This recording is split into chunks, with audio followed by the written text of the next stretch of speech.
एक कहावत है कि जिसकी न फटी पैर बिवाई वो क्या जाने पीर पर आई। ठीक ऐसा ही आज की कहानी में हुआ है। जब तक खुद पर नहीं गुजरती तब तक दूसरे की पीड़ा कोई समझ ही नहीं पाता। रुचि, तुम्हारे बहाने सुन सुनकर थक गया हूँ मैं। तुमसे घर का एक भी काम ढंग से नहीं होता। एक छोटे से बच्चे पर भी ध्यान नहीं है तुम्हारा। दिन भर करती क्या हो तुम?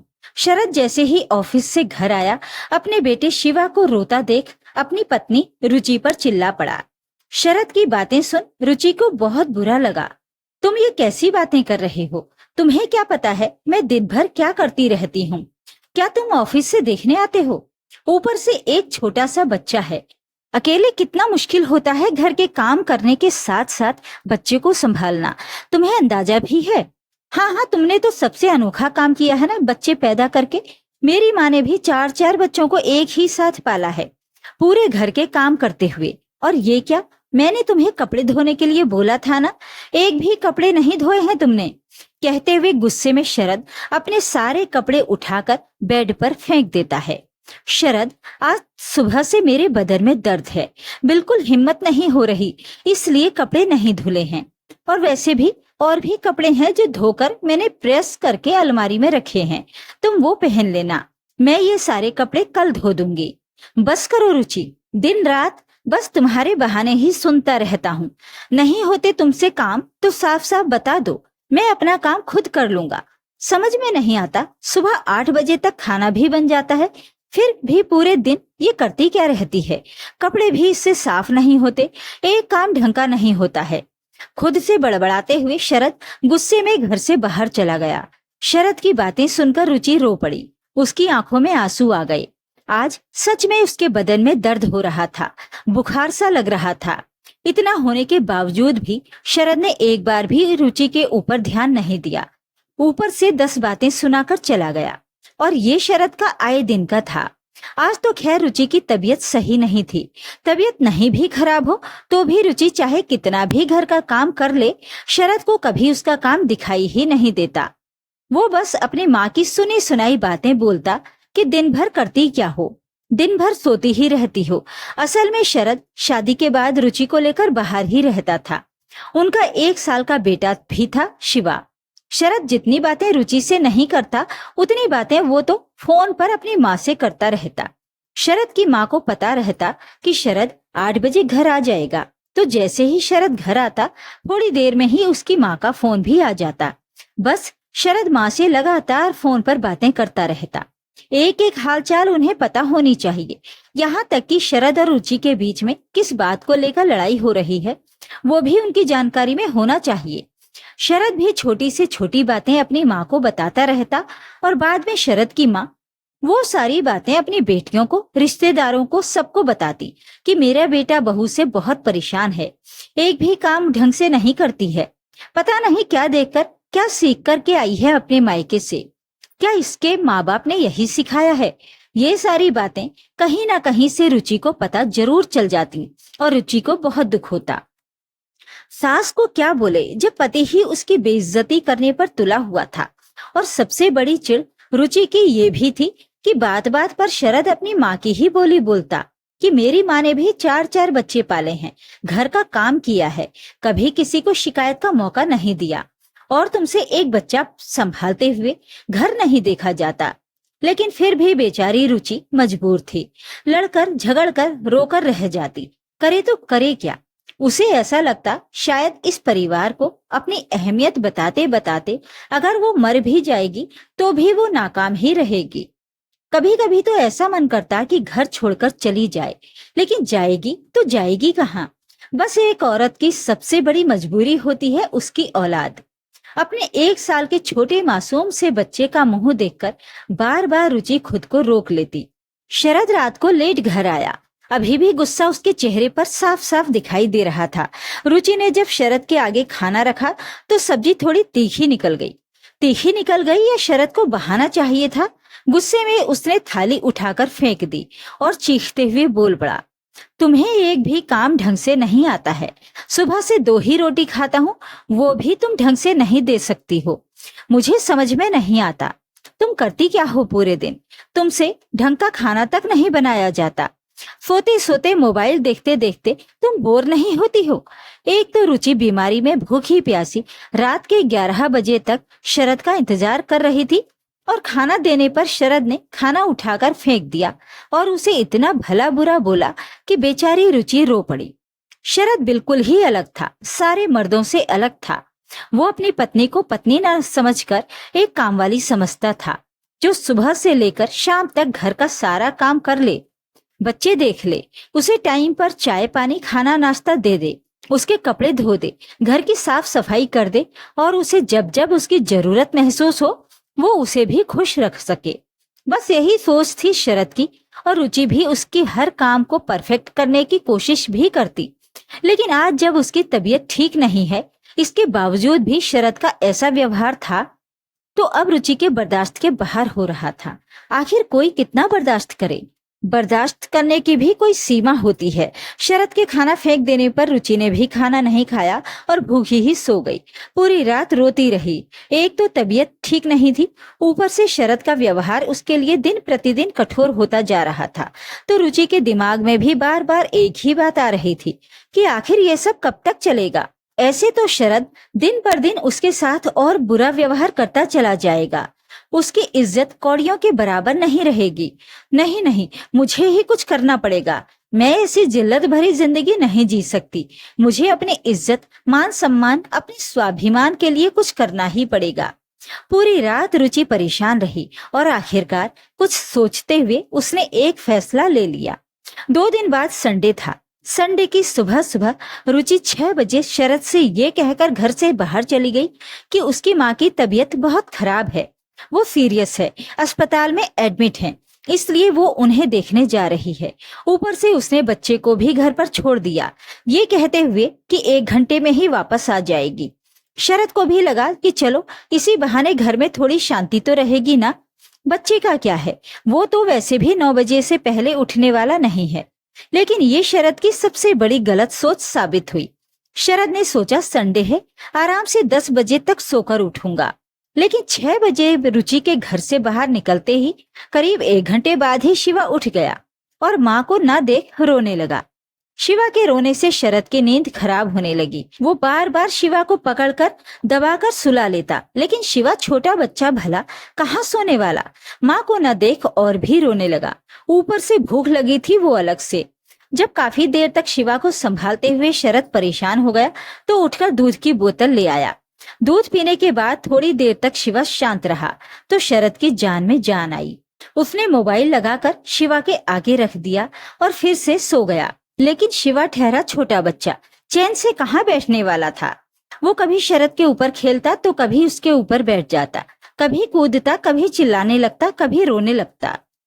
बस सब मिलाकर ये हालत हो गई कि 8 बजते बजते शरद चिढ़कर उठ बैठा। 10 बजे तक सोने का सपना सपना ही रह गया। फिलहाल तो उठते ही शरद को चाय की तलब लगी और रुचि तो घर में थी ही नहीं। चाय भी खुद ही बनानी थी, इसलिए शिवा को गोद में लेकर वो किचन में गया। खुद के लिए चाय बनाई, फिर आराम से सोफे पर बैठकर चाय पीते हुए मोबाइल देखने लगा कि तभी फिर से शिवा रोने लगा। 2 घंटे हो गए थे, शायद उसे भूख लगी थी। शरद फिर से भागकर शिवा की बोतल लाया और उसे दूध पिलाने लगा। सब कुछ करते करते 9:30 बज गए। अब शरद को भी भूख लगी थी, कुछ खाने को चाहिए, लेकिन घर में रुचि तो है नहीं, फिर नाश्ता कैसे मिलेगा। और शरद को तो कभी कुछ बनाने की आदत भी नहीं थी। ऊपर से शिवा, उसे छोड़कर किचन में जाना भी मुश्किल था। कैसे जाए, कैसे काम करे, कैसे कुछ खाने के लिए बनाए। घड़ी में देखा 10 बजने वाले थे। उसे लगा रुचि बस आने ही वाली होगी, तब तक बिस्किट नमकीन खाकर ही गुजारा कर लेता हूँ। सोचते हुए शरद बिस्किट नमकीन खाकर फिर से मोबाइल में घुस गया और इधर फिर से थोड़ी देर बाद शिवा रोने लगा। अब शरद परेशान होने लगा था। बार बार शिवा को संभालना उसके लिए मुश्किल होता जा रहा था। देखते देखते 11 बज गए, 11:30 बज गए, 12 बज गए, लेकिन रुचि का कोई अता पता नहीं था। अब शरद गुस्से में बौखला गया था। बार बार रुचि को फोन लगा रहा था, लेकिन रुचि फोन नहीं उठा रही थी। एक तो रुचि फोन नहीं उठा रही थी, ऊपर से शरद को भूख लगी थी और फिर शिवा भी बार बार रोए जा रहा था। ये सब कुछ शरद की सोच के उलट था। 12 बज गए। उसने ना कुछ खाया था, न नहाया था, न घर की साफ सफाई हुई थी और ना ही खाना बना था। कुछ भी काम नहीं हुआ था और अगर वो कुछ काम करने के लिए सोचता तो शिवा उसे 1 मिनट के लिए भी नहीं छोड़ता था। तुरंत रोने लगता, चिल्लाने लगता। बड़ी मुश्किल से तो बस शरद अपने लिए चाय बनाता और चाय पर चाय पीता रहता और उतने ही गुस्से में बार बार रुचि को फोन लगाता रहा। कितने भी घंटे जाती, रुचि फोन ही नहीं उठाती। रुचि के लिए शरद का गुस्सा पल पल बढ़ता जाता और गुस्सा इस कदर बढ़ गया कि शिवा को भी डांट लगा दी। अपने गुस्से के आगे शरद ने 1 साल के छोटे से बच्चे तक को नहीं छोड़ा। डांट सुनकर शिवा और भी रो पड़ा और फिर मजबूर होकर शरद को शिवा को चुप कराना ही पड़ा। कुल मिलाकर शरद की हालत ऐसी हो गई कि 3 बजते बजते वो पागल सा हो गया। गुस्से में पूरा दिमाग हिल गया था। ऊपर से आज संडे था। शरद की माँ को भी पता था कि आज शरद घर पर है।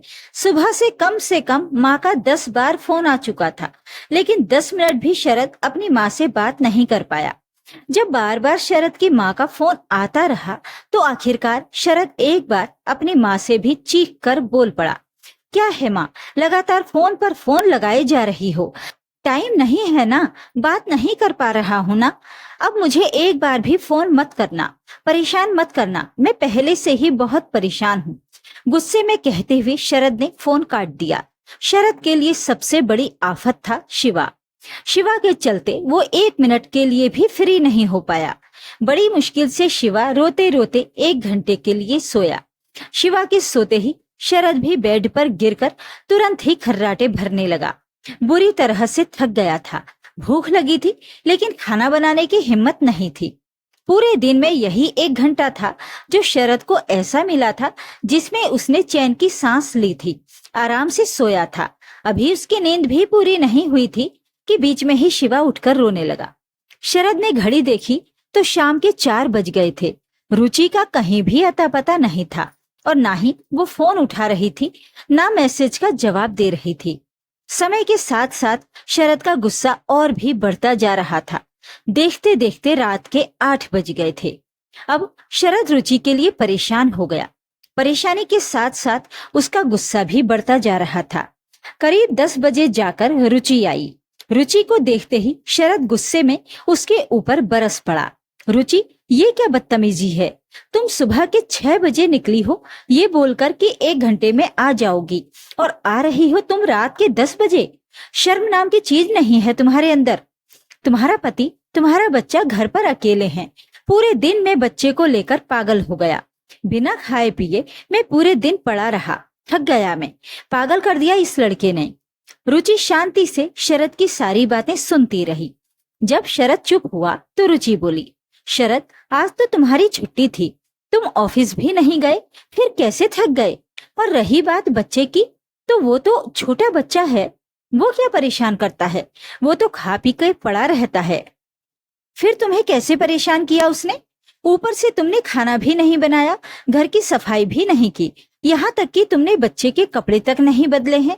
सुबह के ही कपड़े पहने हुए है और खुद की हालत देखो, क्या हालत बना रखी है तुमने। ये घर की क्या हालत बना रखी है? क्या किया तुमने दिन भर? तुम बस सोए रहे, मोबाइल देखते रहे। एक छोटा सा बच्चा और घर नहीं संभाला गया तुमसे। एक दिन काफी गुस्से में रुचि बोली। रुचि की बात सुन शरद समझ गया, हो ना हो ये सब रुचि मुझे समझाने के लिए कर रही है। अच्छा रुचि, अब मैं समझा, तो तुम मुझसे बदला ले रही थी। नहीं शरद, मैं तुमसे बदला नहीं ले रही थी। मैं तुम्हें बस ये एहसास कराना चाहती थी कि जो तुम रोज रोज अपनी माँ की तरह मुझे ताने मारते हो कि मैं दिन भर करती क्या हूँ, आज तुम्हें समझ में आया कि मैं दिन भर क्या करती हूँ। तुम एक बच्चे के साथ इतना परेशान हो गए कि शाम तक पागल हो गए, बिना घर का कोई काम किए। और मैं बच्चे को संभालते हुए, घर का सारा काम करते हुए, तुम सबके नखरे उठाते हुए भी पागल नहीं होती हूँ। ऊपर से शाम होते होते तुम लोगों की 4 बातें भी सुनने को मिलती हैं। मुझे बुरा नहीं लगता है, इंसान नहीं हूं मैं, मुझे भी तकलीफ होती है जब ऑफिस से आकर तुम मुझसे कहते हो कि मैं दिन भर करती क्या हूँ। अब जाकर शरद को अपनी गलती का एहसास हो गया। वो समझ गया कि बच्चे के साथ घर का सारा काम करना बहुत मुश्किल होता है। अब शरद नॉर्मल होते हुए बड़े ही प्यार से रुचि से कहता है, रुचि, मैं आज तक अपनी माँ की बातों को सुनकर तुमको बहुत भला बुरा बोल चुका हूँ, लेकिन आज जब खुद के ऊपर सारा काम पड़ा तो तब जाकर मुझे समझ में आया। हो सके तो प्लीज मुझे माफ कर दो। आइंदा से मैं तुम्हें कुछ भी नहीं कहूंगा। ऊपर से सुबह शाम मैं खुद घर के कामों में तुम्हारी मदद किया करूंगा। फिलहाल के लिए मुझे बहुत तेज भूख लगी है, जल्दी से खाना बना दो, मैं शिवा को संभाल लूंगा। हाथ जोड़ते हुए बेचारा बनकर बोल पड़ा शरद। अचानक से शरद का बदला हुआ रूप देख और बच्चे की तरह खाना मांगता देख मुस्कुरा पड़ी रुचि और सीधे जाकर किचन में खाना बनाने लगी, क्योंकि भूख रुचि को भी लगी थी। उसने भी सुबह से कुछ नहीं खाया था। फिलहाल अब रुचि की जिंदगी बदल चुकी थी। तो ये थी आज की कहानी। इस कहानी के बारे में अपनी राय कमेंट बॉक्स में जरूर लिखें। वीडियो को लाइक और शेयर कर दीजिए। चैनल को सब्सक्राइब जरूर कर लें ताकि आपको रोज अच्छी अच्छी कहानियां सुनने को मिल सकें।